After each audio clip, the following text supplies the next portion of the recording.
Welcome, everyone, to the PFF Fantasy Podcast. I'm Jon Macri, and I'm once again joined by the great Nic Bodiford. Nick, it's week 11. Crunch time continues for fantasy managers who are in a lot of must-win scenarios here to try and make the fantasy playoffs. So how you doing? Did your dog try to break any more body parts this week? No. This one, so this is like the 7th time probably that I've broken my nose. Wow. And I've had it put back together a couple times. This one sucks. This one, I'm gonna go to the doctor for this one.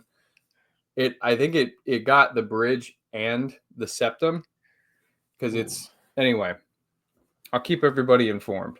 Yeah, 7 times, man. That's a lot. You're gonna have to start wearing like a protective mask or something if it happens again. This is that seems excessive. The structural integrity is compromised. After you break it a couple times, it sort of just folds. Jeez, man. Yeah, your nose is like Joey Bosa or something. It just that's right.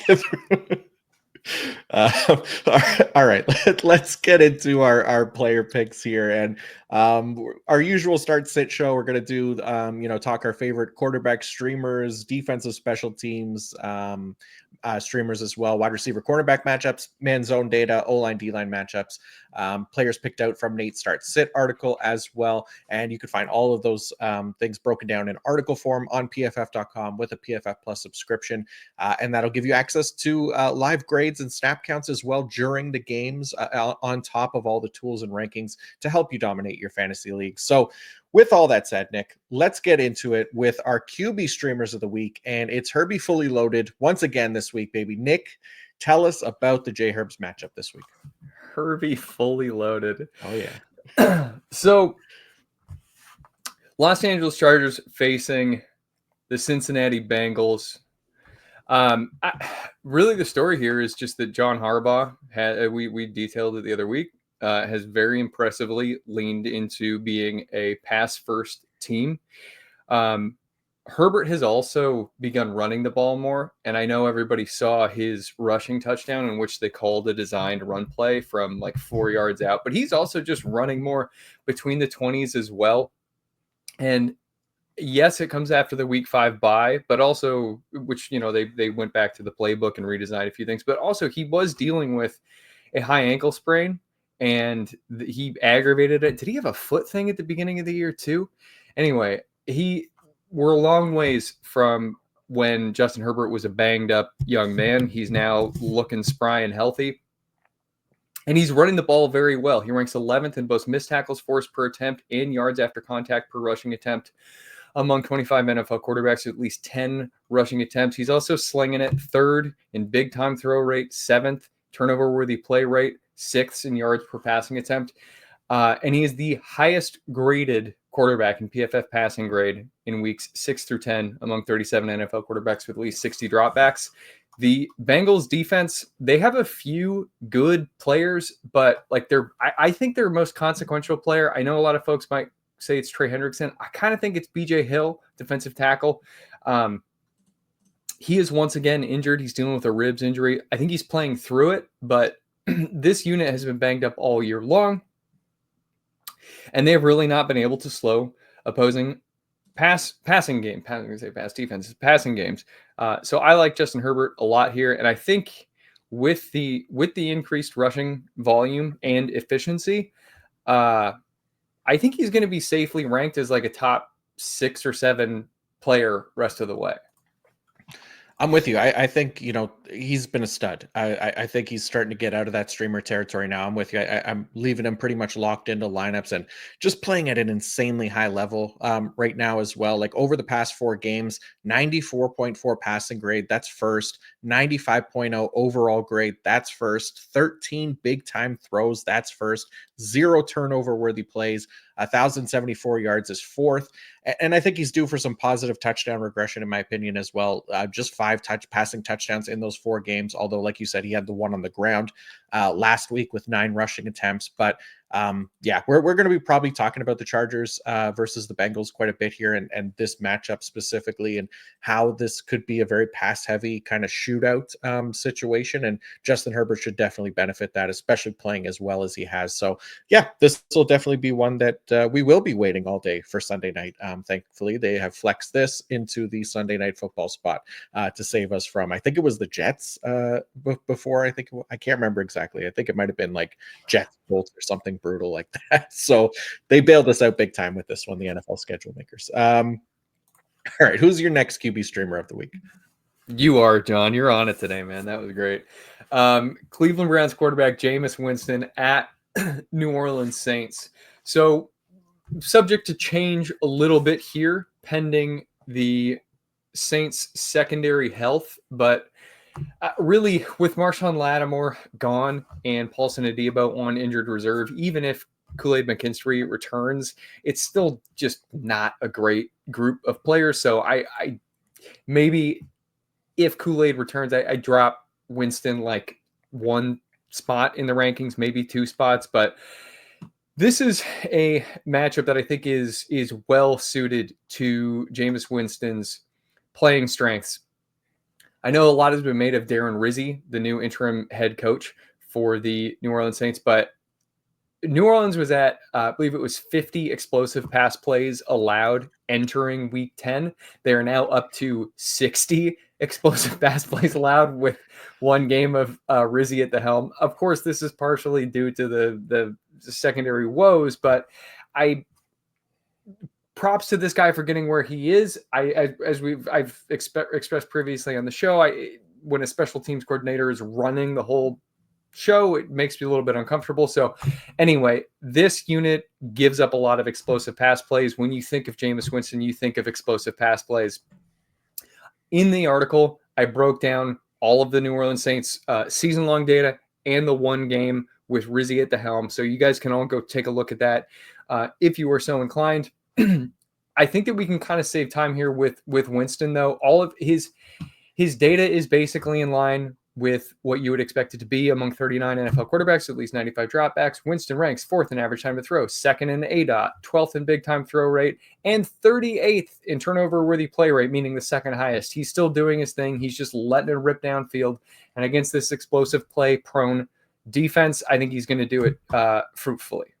Nice. Yeah, I like it. I mean, yeah, the biggest, I think, weakness for this Browns offense right now continues to kind of be their offensive line, right, which has been terrible. Jameis Winston obviously he actually leads the league in pressure to sack conversion right now, as in like he has the worst pressure to sack conversion rate. But facing the Saints rank 29th in pass rush grade this season. So if there's, matchups to take for that offensive line to survive and let Jameis throw, this could be it this week against the New Orleans Saints. Okay, I put Bo Nix on here of the Denver Broncos. This one came from the O-line D-line matchup article. The Broncos offensive line has earned an 81.7 pass blocking grade. That ranks as the second best mark in the league. They've allowed just a 15.8% pressure rate. That's the best mark in the league. They're going against Atlanta. Their defensive line ranks 31st in pass rush grade. They're worse than the Saints, while also ranking 31st in pressure rate as well. And then you look at Bo Nix, when he's kept clean this season, he's earned an 80.9 passing grade. That ranks 13th at the position. He's also thrown 10 big time throws from a clean pocket, which is tied for the 4th best mark in the league. And then part of, looking at Nick's, part of his like fantasy appeal is his rushing ability, right? He's run for 290 yards this season. That's 5th most, 4 touchdowns as well, is tied for 3rd most. And the rushing upside doesn't go away when Nick's is kept clean, as half of his 32 scramble attempts this season have come when he isn't under pressure, which and those 16 attempts lead the league. So you like to see that from Bo Nix. He's still willing to run. I think you've highlighted it before about knowing when to run and taking advantage of those situations, and that's clearly highlighted here. Even from a clean pocket, he's willing to scramble and leads the league in that regard. So just adding to his upside as well. Falcons are allowing the 7th most fantasy points per game to the quarterback position. So just makes for a nice streaming option for Bo Nix this week. Yep, I support it. They got themselves young Taysom Hill in Bo Nix. Yeah, there you go. I like it. Maybe he'll get a tight end designation at some point as well. We'll see. All right. One player that I put as a sit this week, because we've highlighted him as a streaming option before, but I don't love the matchup this week. It's Drake May of the New England Patriots. So since week 6, he's been really good. He's been the QB 10 for fantasy. He's been a solid streaming option, like I said, since he's taken over as a starter. Of May's last 5 games, he's finished as a top 12 quarterback in 3 of those games, and they all came against defensive lines that ranked outside the top 12 in pressure rate, with the Houston Texans ranking the highest at 15th, but Jacksonville 26th and Tennessee 30th ranked well outside that range. The 2 games where May finished outside the top 12 fantasy quarterbacks for the week, he faced the Jets, who are 2nd in pressure rate, and the Bears, who are 10th in pressure rate. So those defensive line caused a little bit more issues for him. Going against the Rams this week, the Rams rank 4th in pressure rate. So again, could create issues here for the offensive line. And in turn, Drake May, who ranks among the bottom 10 quarterbacks in turnover worthy play rate when under pressure this season. And like I said, Rams defensive line, 38.9% pressure rate is 4th, 70.6 pass rush grade is 13th. Patriots offensive line has allowed the highest pressure rate in the league, and they rank 31st in pass blocking grades. So not the week for Drake May to be a streamer, in my opinion. Yeah, I hear you. I was looking a little silly earlier this season in suggesting that the Los Angeles Rams had actually done a decent job preparing for life after Aaron Donald, but it's now a cohesive unit. It's a deep unit. It's a lot of fun. I mean, props to Devil May Care, Les Snead, for getting this unit together. It's fun.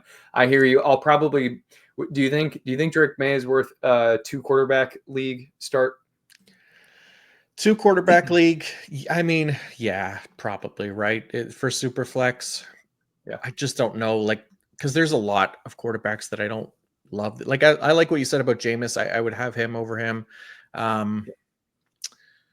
Yeah, I'm probably playing him over like Derek Carr and like Aaron Rodgers, probably, right? So yeah. I think there's still room for him in Superflex, but yeah, not in love with him. Caleb Williams as well. Don't love him this week either. So there's definitely guys that I'd prefer him over, but yeah, overall, just not as a QB1 streamer type.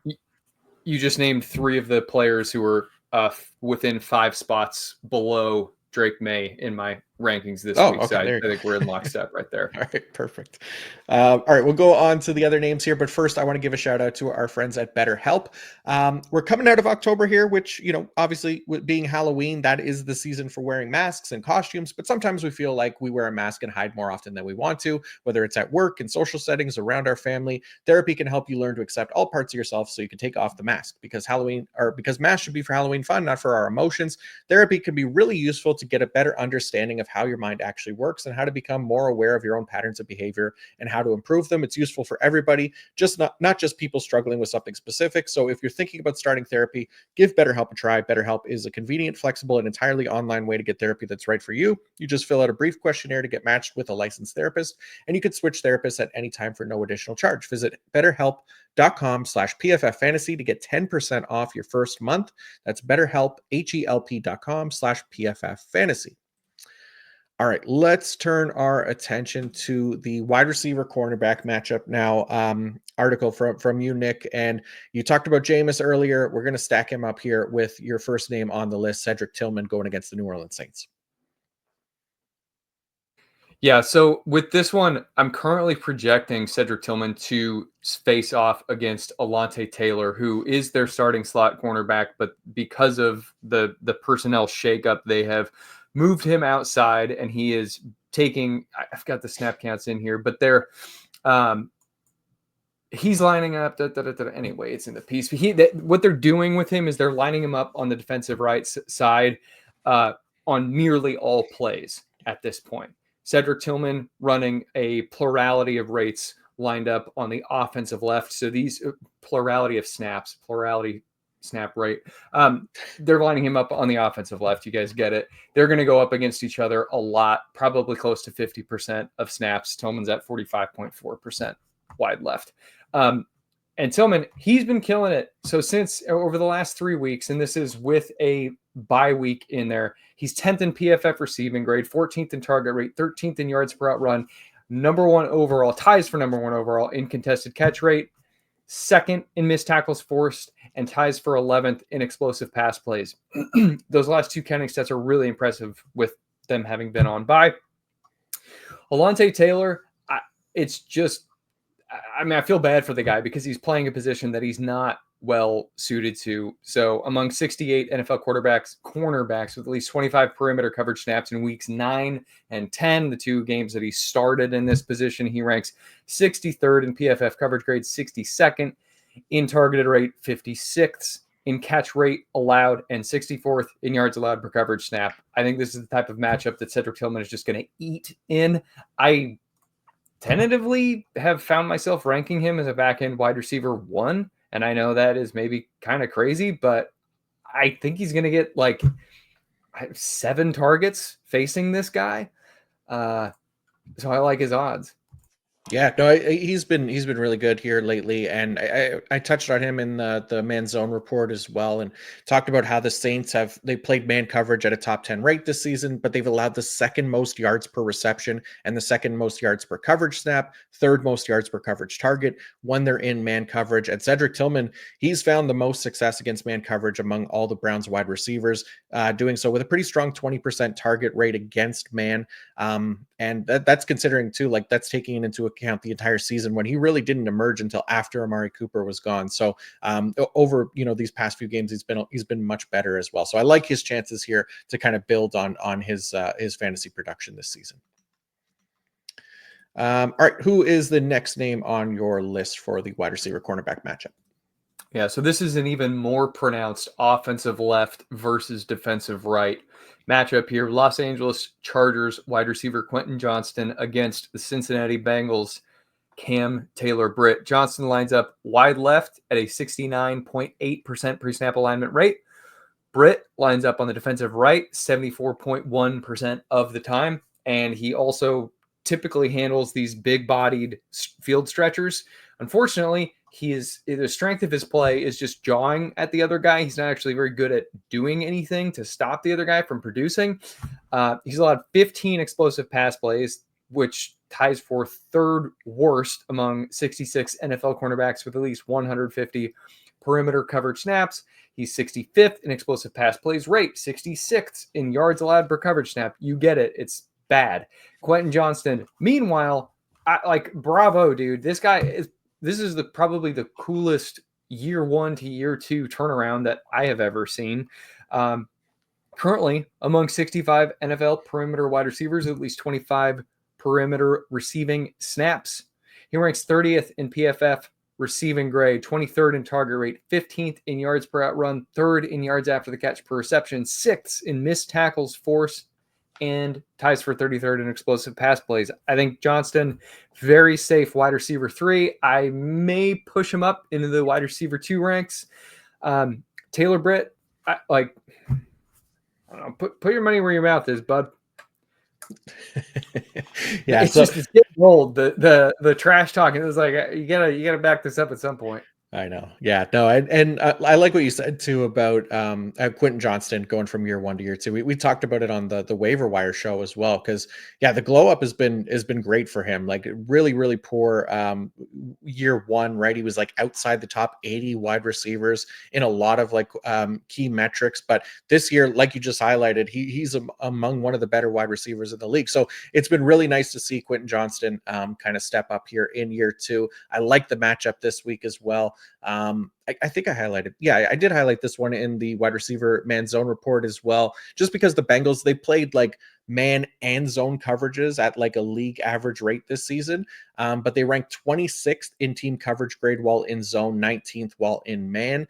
And Quentin Johnston is among the best 5 wide receivers in fantasy points per route run against zone. Lad McConkey is top 5 against man. So they have a guy for both coverage types in this matchup. And like we've been saying, we love the high volume passing potential of this game of Cincinnati versus the Chargers. Okay, let's go on to a former Chargers wide receiver here, former Jets wide receiver, and now Pittsburgh Steelers wide receiver, Mike Williams. Nick, what do you like about Mike Williams against the Ravens this week? So this one for Mike Williams, I also did touch on the overall passing game matchup in the pass run funnel report, defenses to exploit in week 11. So if you guys want to get a top to bottom examination of the Baltimore Ravens pass funnel defense, you can go find it over there. As for Johnston, I am projecting him to face Baltimore Ravens cornerback Brandon Stevens, who has had a heck of a time trying to stop the opposition from doing anything. Before we get to that, though, what has Williams done? So Williams, he's coming off the ACL, and he's 30 years old, but he's still playing fairly well in his downfield role, appearing in 9 games with the New York Jets and 1 with Pittsburgh. Williams ties for the 6th highest contested target rate on passes thrown at least 12 yards downfield, ranked among 68 NFL wide receivers with at least 15 qualifying targets. He ties for 16th in contested catches on those qualifying targets and he's generated an explosive pass play every time he's caught one of those qualifying targets, at least 12 yards downfield.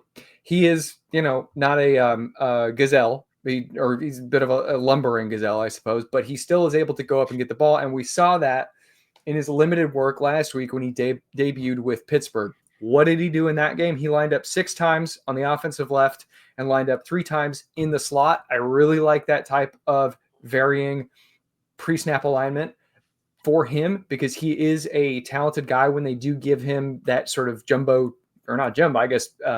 adequately sized tight end role. But he earned 1 target, thrown 32 yards downfield in the end zone. He caught it. Woohoo. Onto the Baltimore side of things.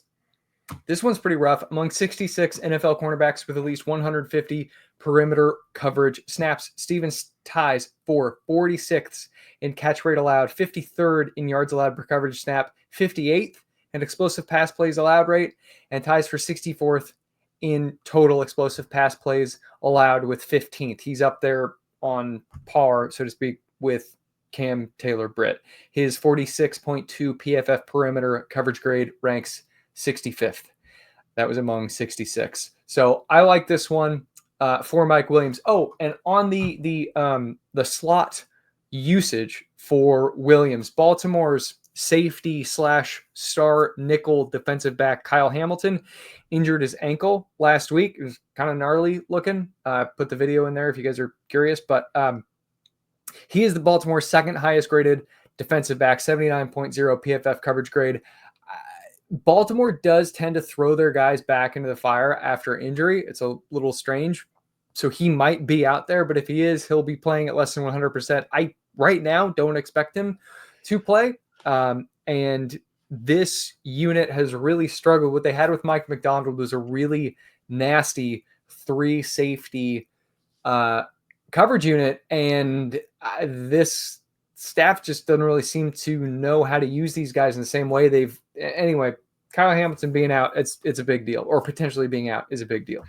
Yeah, I tend to think that he's probably not going to play this week. He did not practice on Wednesday, Kyle Hamilton. So they got options to backfill, but again, it's a big matchup. They've had the 10 days rest here. Ardarius Washington was filling in for him. I know they've kicked Marlon Humphrey into the slot at times as well to help with that coverage. But yeah, I'm with you. I like the matchup here, especially if Kyle Hamilton can't go, and obviously taking advantage of Brandon Stevens there could be nice here for Mike Williams. So I included Cortland Sutton of the Denver Broncos, just kind of building off the Bo Nix like this week, just kind of stacking Cortland Sutton with Bo Nix where possible. Kind of appears to be one of the more like under the radar fantasy options as of late with Sutton. Like he's quietly finished as a top 15 PPR wide receiver in each of the past 3 weeks. He had a really slow start to the year. That appears to be behind him now. I think he only had 1 top 24 PPR wide receiver finish through like the first 7 games of the year. He was PPR wide receiver 48 over that span. Since then, he is the wide receiver 4. So one of the keys, I think, in this matchup specifically, talked about the advantage in the trenches for the Denver Broncos. And that continues here for Bo Nix's ability to work out of a clean pocket because Sutton is the clear leader on the team with a 25% target rate on non-pressured dropbacks, which isn't always the case when there is pressure on the play, where it's like a 16% target rate. So just wanted to highlight Courtland Sutton having a really nice stretch here. And I think that can continue this week against the Falcons.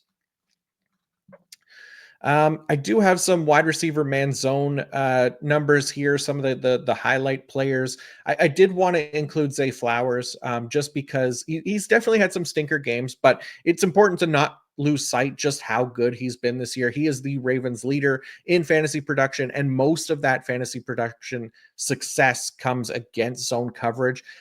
He ranks inside the top 20 among 140 qualifiers in fantasy points per route run, and he leads the team in target rate against zone as well, 23%. He had a quiet game last week, should be able to get back to his strong fantasy production in week 11 because the Steelers play zone coverage at an above average rate this season, and they rank below average in most zone coverage metrics, including allowing 6.54 yards per coverage snap, which ranks 22nd.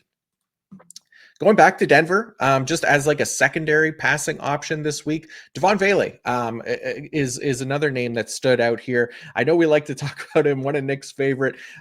So this is, obviously a Denver Broncos love fest this week. But for deeper leagues, rookie Devon Vele, his target rate against zone coverage, 21%. That's right up there with Courtland Sutton, who is seeing a 22% target rate.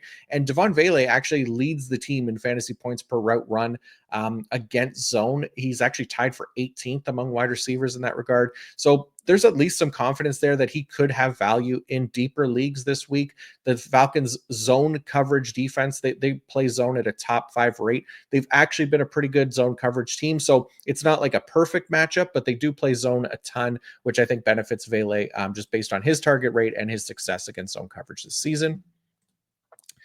Next up is JMO, returned from his 2-game sussy last week. Didn't do a whole lot, but I like this matchup versus Jacksonville a lot more this week because the Jaguars have been the most man-heavy defense in the NFL this season, but they rank among the 5 worst man defenses in completion rate allowed, defensive success rate, yards allowed per coverage snap.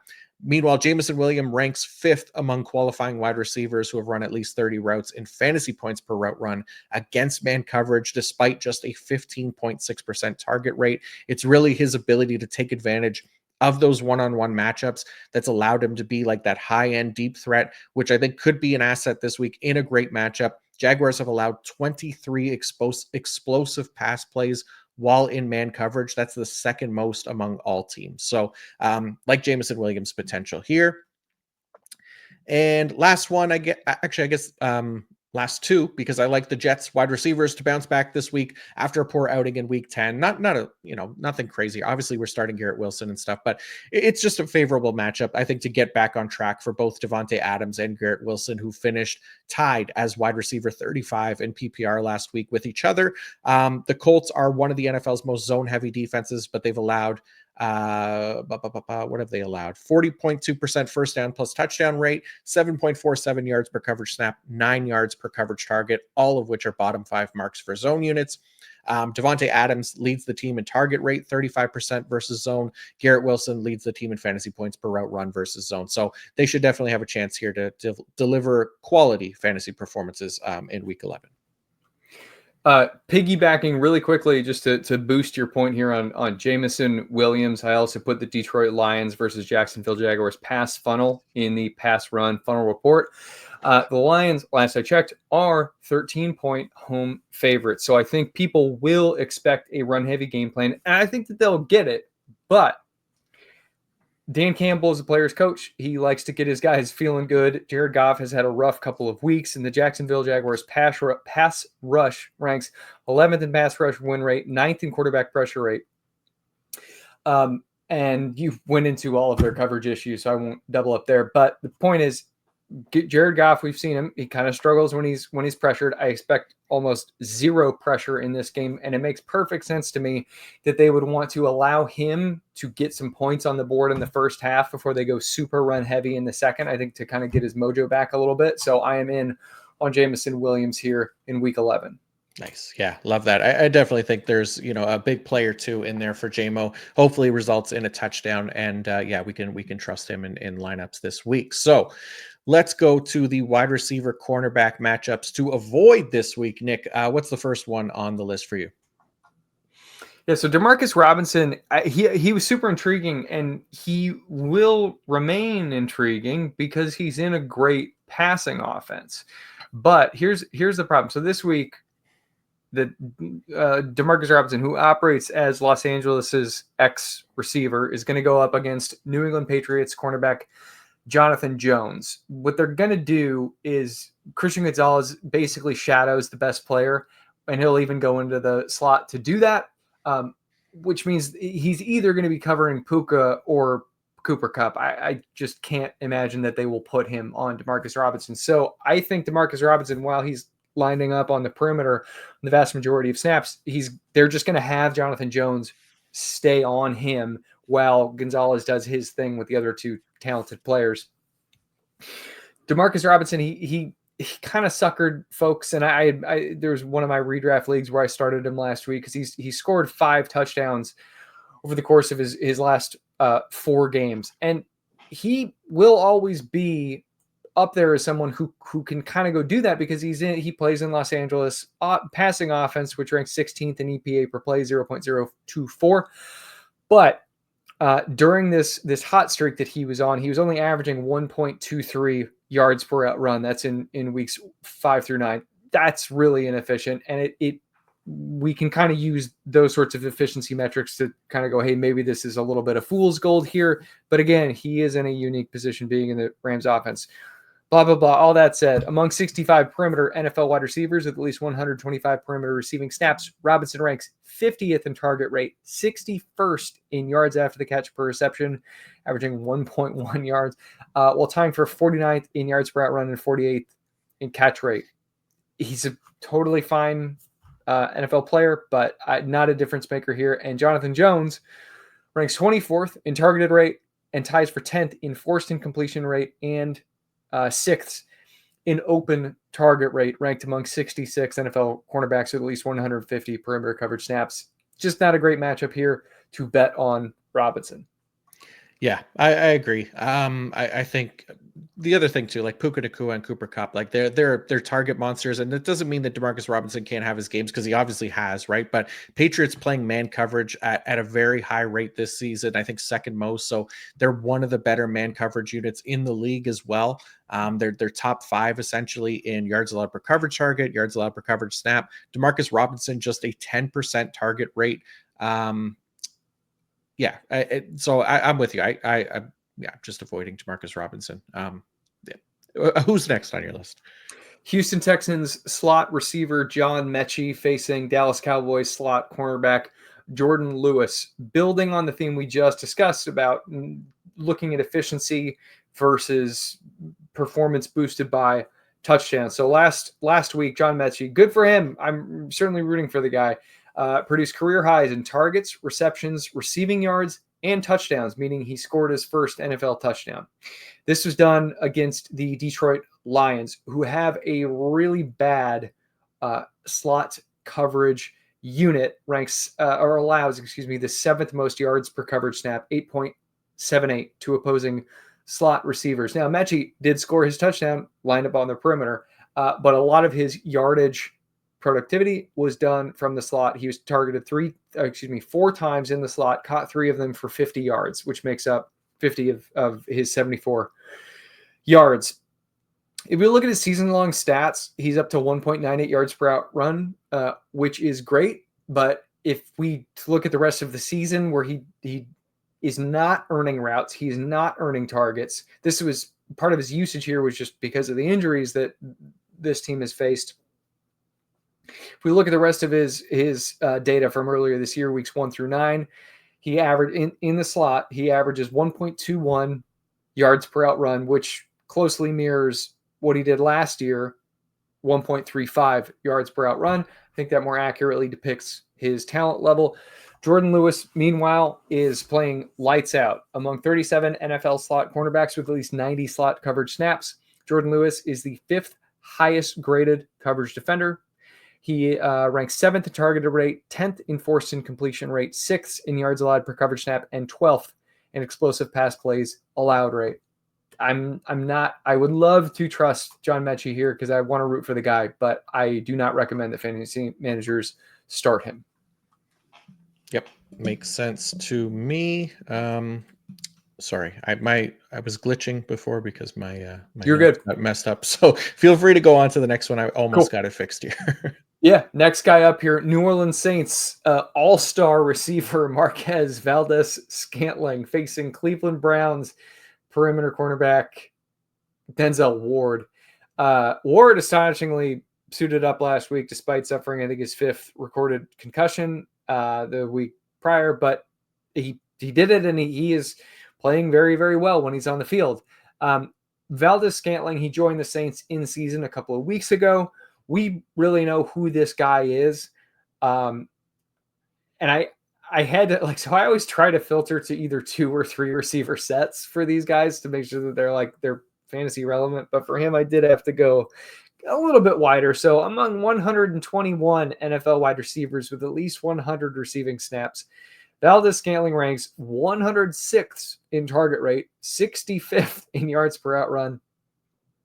His 12% target rate and 1.40 yards per out run. They're very much in line with his 11.5% target rate and 1.03 yards per out run that he averaged over the prior 2 seasons. He, for those who don't know, Valdez-Scantling exploded last week. He had, I think, 3 receptions for 100 yards and 2 touchdowns. We should not be chasing this. He's going to have to go up against Denzel Ward frequently here. Denzel Ward, among 66 NFL cornerbacks with at least 150 perimeter coverage snaps, Ward ranks 5th in open target rate and number 1 overall in both catch rate allowed and forced incompletion rate. This is not a bet that I want to make. Yeah, it's a tricky one. I know a lot of people are going to be excited because he had the big game and there's literally nobody else alive for the Saints wide receivers. But I'm with you. I have a hard time trusting it right now until we see it consistently from him, and that's just not been his MO for his NFL career, really. So we'll see what happens this week. But yeah, not loving the matchup either. I have some wide receiver sits from the man zone report as well. Actually, got a few more sits this week than we did last week. Sometimes that happens just based on matchups. So starting with the Bears wide receivers really as a whole, but DJ Moore, we highlighted him last week as a sit, finished as wide receiver 56. So I'm worried about this passing offense right now, even with Shane Waldron gone. Like, I'm hopeful that Caleb Williams can turn it around, and I think we just need to see it first, because going against the Packers this week, they've played man and zone coverages at average rates in the NFL. They've earned a 73.3 team coverage grade from zone, 52.5 from man. So they're not nearly as good from man coverage, but all of the Bears wide receivers rank outside the top 50 in fantasy points per route run against both man and zone coverages this season. All their target rates are below 20%. So just again, tempering expectations by quite a bit here with these Bears wide receivers in a difficult zone matchup, specifically against the Packers. Another name that stood out this week was Brian Thomas Jr. This one hurts because I really like what Brian Thomas Jr. has done this year, but he has a couple things going against him in that. First, Mac Jones is starting, and he's potentially still banged up with the chest injury, right? So he's playing against the Lions this week. The Lions have played man coverage at one of the highest rates in the NFL this season. They rank 6th in first down plus touchdown rate allowed and in defensive success rate.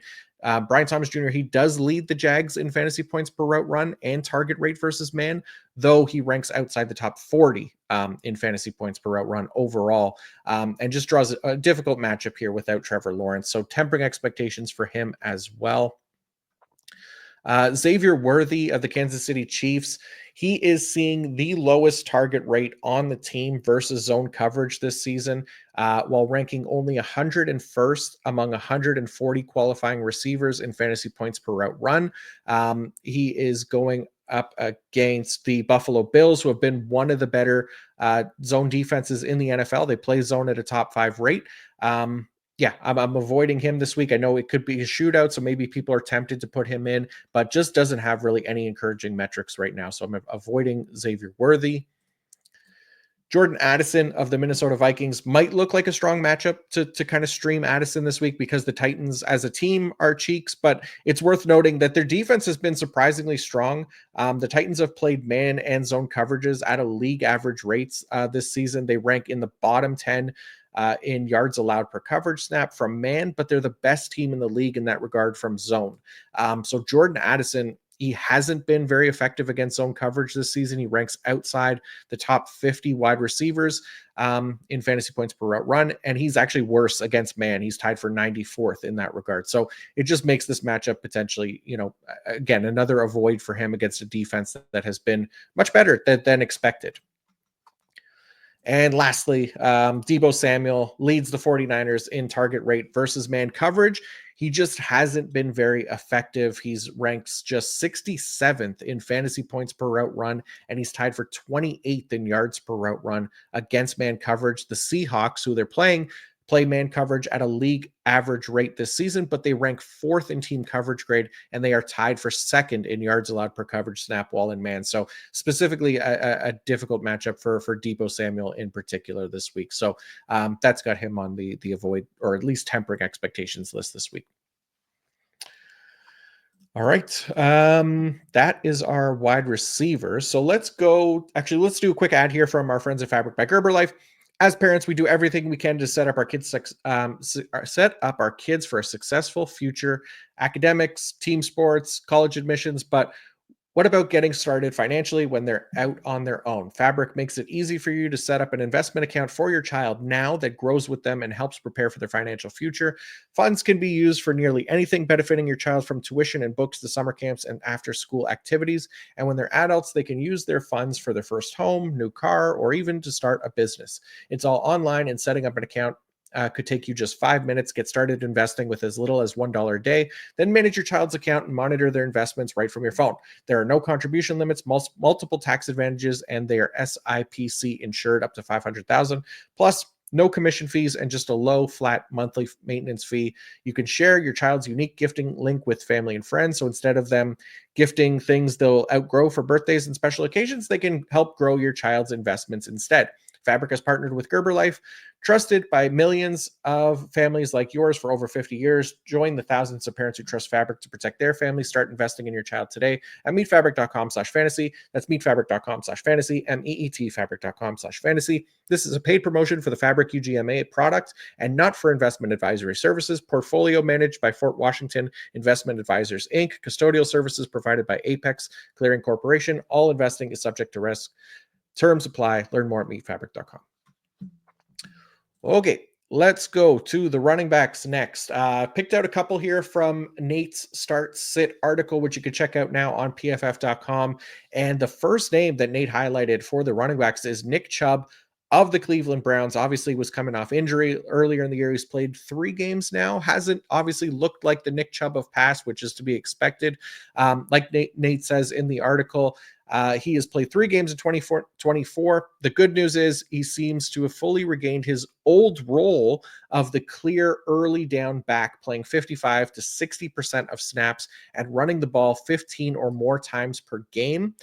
Nate notes that the bad news is that he's averaged 2.7 yards per carry, right? So he's been pretty unlucky in that he's faced 3 top defenses at preventing fantasy points to running backs. But this week, according to PFF Strength of Schedule tool, the Browns have the best match for running backs against the New Orleans Saints. Saints have allowed the 4th most fantasy points to running backs this season. Backs have averaged 5.1 yards per attempt against them. So if Chubb is going to step up in any game this season, it's this one. And then the other start on the running back side of things was Chase Brown. So Nate highlighted him in the article as well, and I'll add a little bit for him as well. But Chase Brown has finished as a top 5 fantasy running back in each of the past 2 weeks since Zach Moss has been out. The Bengals did trade for Khalil Herbert, who we should expect to have a larger role this week, but Brown should still receive more playing time and opportunities than in prior games. Bengals facing the Los Angeles Chargers this week. The Chargers have allowed 4.7 yards per carry this season, the 8th highest rate among defenses. 3 of the past 4 teams to face Los Angeles have secured at least 5.7 yards per carry from the running backs. And then for me, I just want to add, kind of some fuel to the Chase Brown fire here. this week, because as much as Khalil Herbert like might throw a wrench into things on early downs, Chase Brown is showing that he's worthy of a passing down role. And we do expect this to be a pass heavy matchup. Like we've been saying, Chase Brown caught 9 of his 10 targets for 52 yards last week. That was another shootout against the Ravens. Could be a similar game script here, not necessarily expecting 10 targets again, but should still be involved there a lot more than Khalil Herbert, who has never seen more than 5 targets in a game in his entire NFL career. So I'm still feeling pretty bullish on Chase Brown this week as well. Anything from you there on that one, Nick? I love Chase Brown. He is so friggin' good. He's an extremely explosive 3-down player. And the workload is to die for. So yeah, very very much all in on this one. Love it. All right, some running back sits now. So Nate highlighted Javonte Williams, and I actually included him, Javonte Williams, and just the Denver running backs as a whole in the O-line D-line matchup article as players to avoid. So for Williams, obviously, along with his lost snaps last game, even if that was like a one-off situation, which Nate pointed out in the waiver episode about how the game didn't start, that Audric Estime was going to be the lead back, but it kind of went that way. So we'll see what happens this week, but there also isn't much hope that he'll be able to deliver considering kind of the poor run blocking from the Broncos offensive line. So we do know that the Broncos offensive line performs well as pass blockers, but they haven't found the same success in the run game. They rank 21st in run blocking grade, and they've created just 0.8 rushing yards before contact per attempt, which ranks 31st.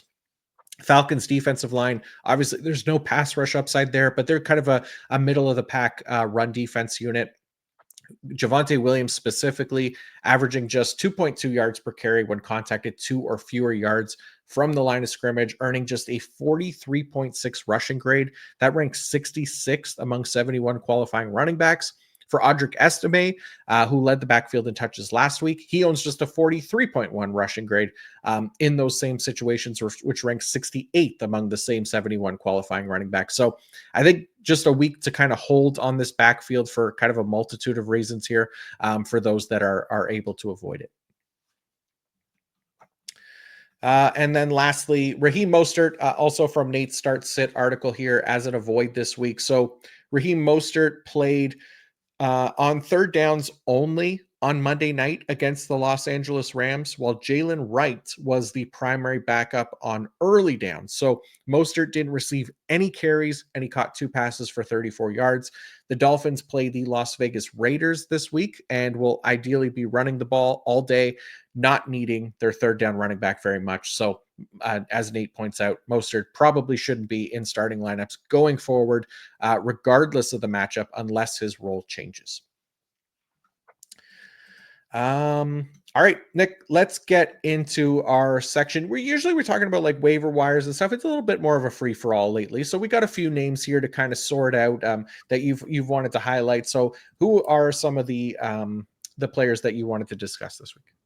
Yeah, so unfortunately, just given the way that the tight end position works, I think a lot of managers who added Tucker Kraft off the waiver wire early in the season may have had to drop him. He's available in roughly, I guess the average would be like 28.6% of ESPN and Yahoo leagues right now. Green Bay coming off their bye week, and so I think we just saw his rostership rate dip way lower than it should have dipped. He is a weekly tight end one, very good player, catching passes from a very good, now healthy quarterback.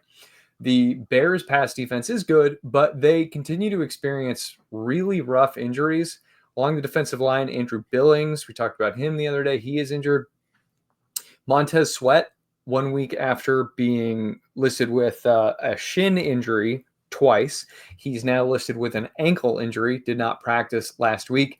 On the coverage side of things, Jaquan Brisker, this guy has been out with a concussion for like 5 weeks now. Very scary. It's crazy that he was allowed to go back in that game. But for a long time, he's been their tight end coverage specialist. They do have capable linebackers there, but I like Tucker Kraft's odds against a Bears defense hurting for pass rush and without their tight end coverage weapon, his rostership rate should rise above 95% before kickoff this weekend. Yeah, no, I couldn't agree more. I really like Tucker Kraft. Definitely happy to start him as my tight end one here. And yeah, I mean, rest of season as well. He's just been really solid. So who else did you want to cover? So Jackson Smith and Jigba, this is really just a what do we do with this guy thing rather than the what do we do with the waiver wire guys. He erupted in a way that he should have been erupting for a long time. But with DK Metcalf out, they finally were forced to unleash this guy, and he responded. And now Metcalf, I think it was a grade 1 MCL sprain, is expected to return this week. He practiced in full on Wednesday. I think it was a walkthrough or whatever, but they gave him the FP, which is a big deal for a Wednesday practice. My answer here is I really hope so. I hope he can do it again because they're facing a San Francisco secondary that is the best coverage unit against perimeter receivers and the worst coverage unit against slot receivers. I know I'll understand if people want to wait to see if he can do it again, but I think that you should start him.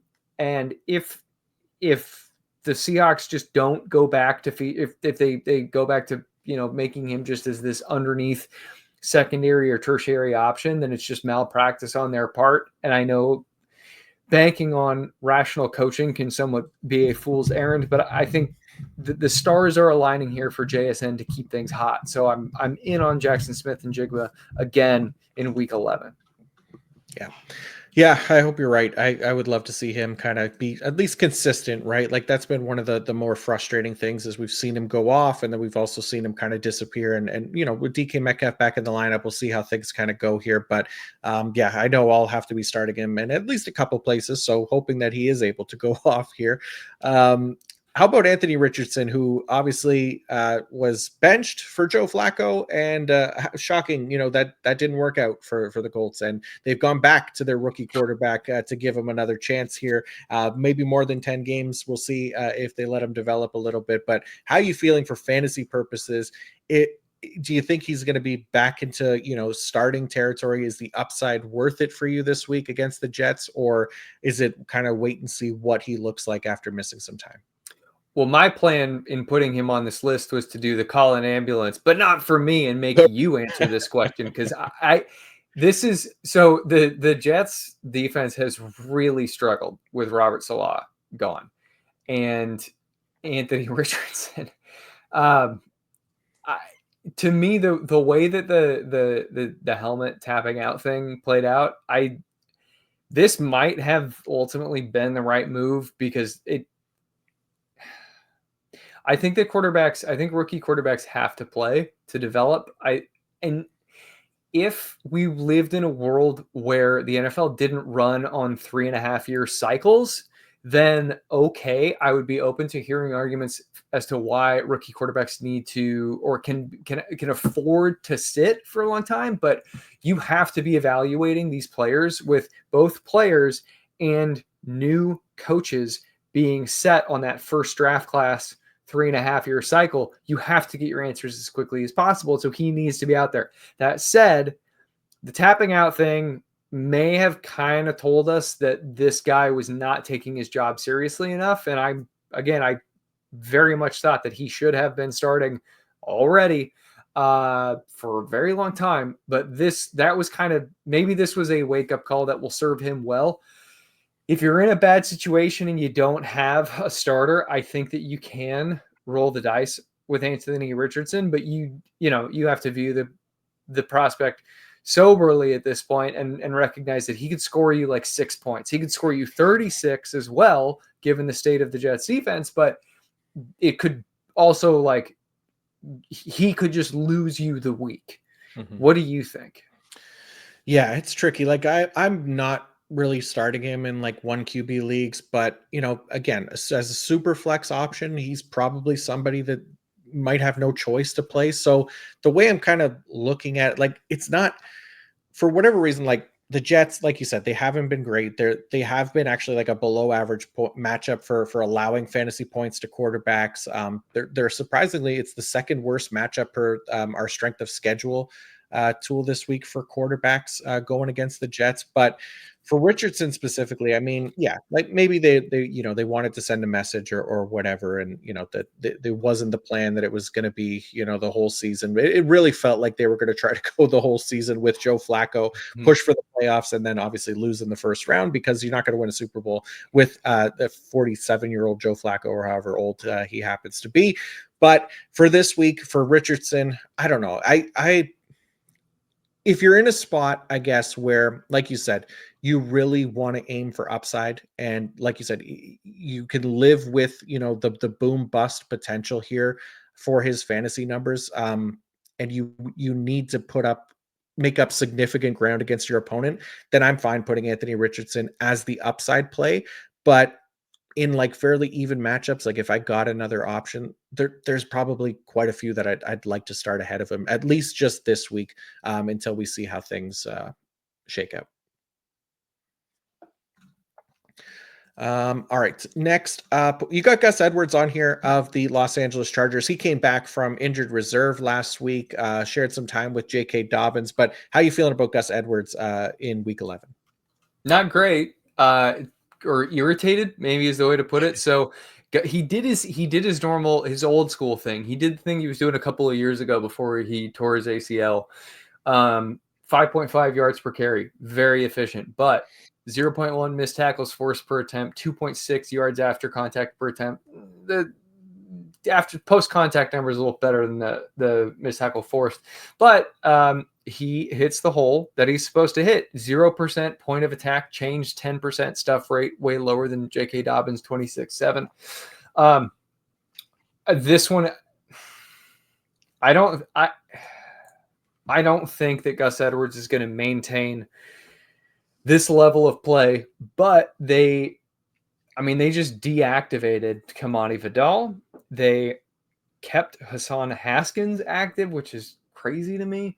I think he's probably going to get 10 touches, but I personally, in the what to do with the waiver wire wins that you have won, I think he is a sit. I think he's probably an RB4, but I can see a world where, like, if you have a 0 RB build and you just need a running back who has a shot to score a touchdown, it could be Gus Edwards.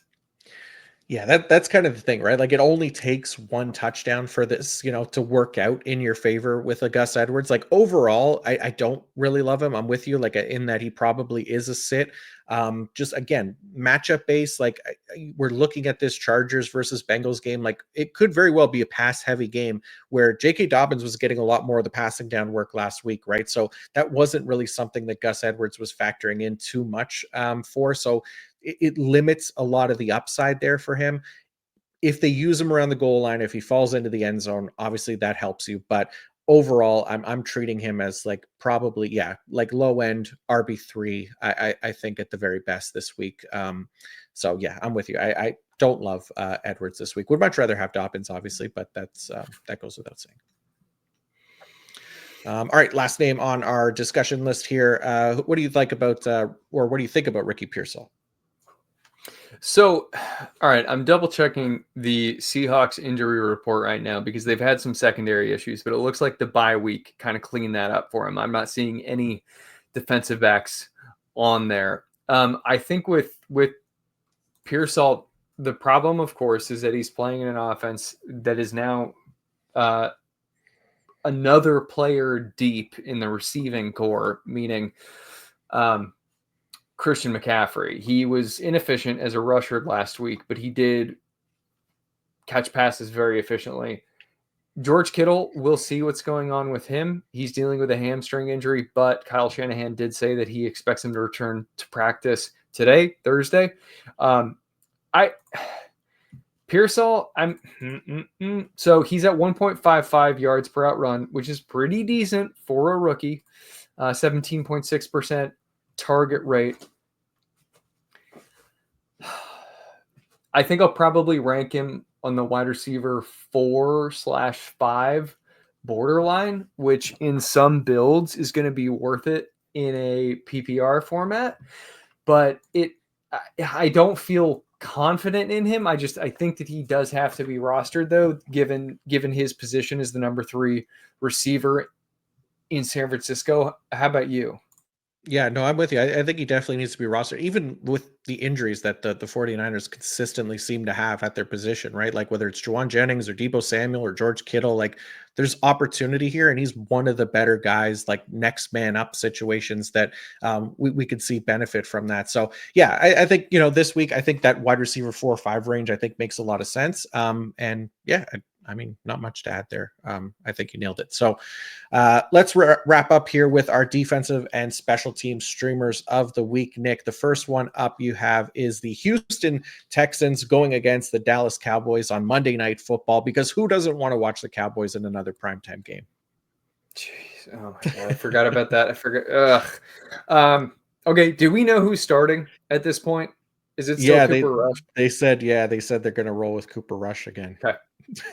So I put both him and Lance in the article so that you guys can go read that and just see how things went. But among 26 NFL quarterbacks with at least 10 dropbacks in week 10, Cooper Rush ranks dead last in yards per passing attempt, 2.0, ties for 15th in turnover worthy play rate, and grades out as the worst player with a 40.8 PFF passing grades. He was sacked once.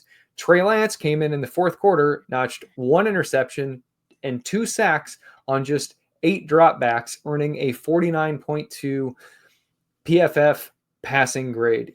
The Houston defense is good. I don't think that they really have to be all that good to capitalize on this opportunity, but among NFL pass defenses, Houston ranks 10th in EPA allowed per play, 8th in pass rush win rate, 11th in pass rush productivity, 4th in both forced incompletion rate and explosive pass plays allowed rate, 5th in yards allowed per coverage snap, and 1st in catch rate allowed. 1st in catch rate allowed. I think they're just going to pummel him. As for the run defense side of things, can Dallas control that side or control the game, the run game? No, they can't. Houston ranks 5th in tackles for loss or no gain. Do you have any notes? I mean, yeah. The only other thing I guess is it's possible that Will Anderson comes back on Monday Night Football. So he missed last game for them. Obviously one of their top edge rushers. If he's back, like it just makes it an even better matchup for the Texans streaming options. I mean, yeah, Cooper Rush. We talked about CeeDee Lamb as a sit last week, right? It talked about how, Cooper Rush is probably going to force him to be outside the top 24 PPR wide receivers. He was like wide receiver 40. So it's not great for Dallas right now.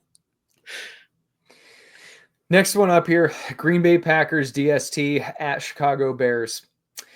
The caveat is, of course, that this was written before the coaching staff changes were made. It's possible that Thomas Brown turns things around, but Thomas Brown, he ran the offense slowly when he basically handled the same gig last year, interim play caller for the Carolina Panthers. I don't think that they're going to give Caleb Williams all that many opportunities to try to win the game. There's more uncertainty with Waldron out.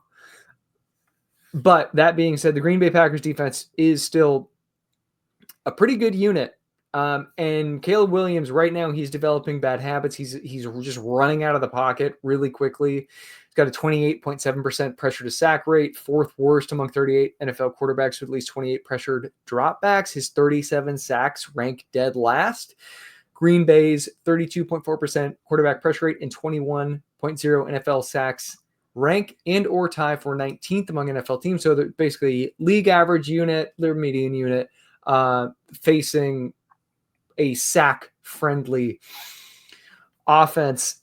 Caleb, he also, so rough, man. Ranks or ties for 32nd in average time to throw. So that's him just running around trying to figure out what to do. Ranks and or ties for 32nd average time to throw, completion rate, and yards per passing attempt. Grades out as the 5th worst passer. Green Bay's pass defense ranks 12th in catch rate allowed, 9th in EPA allowed per play, and 3rd in interceptions per coverage target rate. I think that they'll get the job done. I'm gonna rank them as a DST1. There's a little more wiggle room with the unknown of how Thomas Brown will run the unit, but I still like them, and I'm sure that there's a redraft league or two that I'll be starting this unit in, even with the OC change. Mm-hmm. Yeah, and I think Green Bay too, like it's possible they get Jair Alexander back this week. I know he missed last game. He was a limited participant on Wednesday, and then their starting safety, Evan Williams, also missed last game. He was a limited participant on Wednesday as well. So both of those guys could be back, which helps their secondary as well. Just makes it tougher here for Caleb Williams and company. But that is going to do it for us this week. Thank you all again for tuning in. As always, if you enjoyed the show, please feel free to like and subscribe if you haven't already, or leave a 5-star review on Apple Podcasts. That helps us a ton. Nick, big thank you to you as well for helping me again this week go through this big list of players. Please do remind everybody what you have going on at pff.com this week. Tuesday mornings, QB defense streamers for week blank. Wednesday mornings, pass run funnel report. Thursday mornings, wide receiver cornerback matchups to target and avoid. Thank you, John.